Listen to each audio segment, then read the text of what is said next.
और जातिगत जनगणना पर क्रेडिट लेने की होड़ तेज हो गई है। दरअसल तेजस्वी ने जातिगत जनगणना पर पीएम को पत्र लिखा है। जातिगत जनगणना से प्राइवेट सेक्टर में आरक्षण की मांग की है और विधानसभा और संसद में वंचित समूह को शामिल करने की मांग की गई है।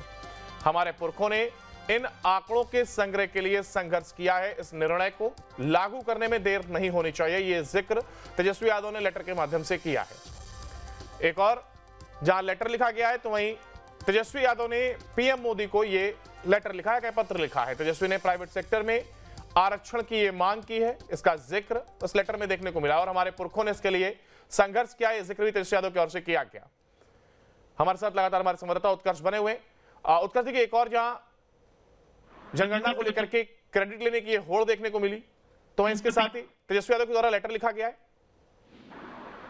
बिल्कुल, देखिए प्रतिपक्ष के नेता के द्वारा देश के प्रधानमंत्री को एक लेटर लिखा गया है और उसमें जातीय गणना को लेकर कई बातें जो है वो कही गई हैं। तो कह सकते हैं कि एक कोशिश जरूर है इस बार तेजस्वी यादव की पत्र लिखकर ये तमाम चीजों की क्रेडिट लेने की होड़ जो है वो शुरू हो चुकी है। हालांकि जातीय आधारित गणना में कई ऐसे अहम मुद्दे जो है जिन बातों को तेजस्वी यादव जो है वो रखने की कोशिश कर रहे हैं। तेजस्वी यादव ने अपने पत्र में प्रधानमंत्री को कई अहम बातों का जो जिक्र है वो किया है, जिसमें रिजर्वेशन इन पब्लिक सेक्टर, यानी कि पब्लिक सेक्टर में भी आरक्षण की मांग जो है वो तेजस्वी यादव ने की है। दूसरा, रिजर्वेशन इन कॉन्ट्रैक्ट, यानी कि जो कॉन्ट्रैक्ट पर जो लोग रखे जाते हैं उनको भी रिजर्वेशन के तहत रखा जाए।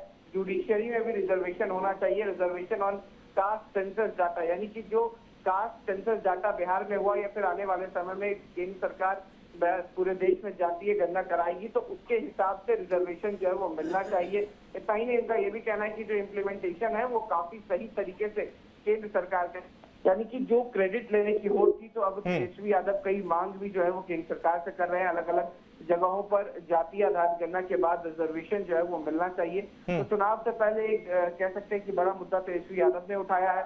अब कल इसको लेकर एक बड़ी बैठक भी महागठबंधन की तेजस्वी यादव कर रहे हैं। अब देखना होगा कि ये कास्ट सेंसस का मुद्दा कितना आगे तक जाता है। अभी तो देखिए एक और जहां उत्कर्ष साहब ने जिक्र किया, क्रेडिट लेने की ये होड़ देखने को मिल रही है और ऐसे में लेटर के माध्यम से कोशिश की गई।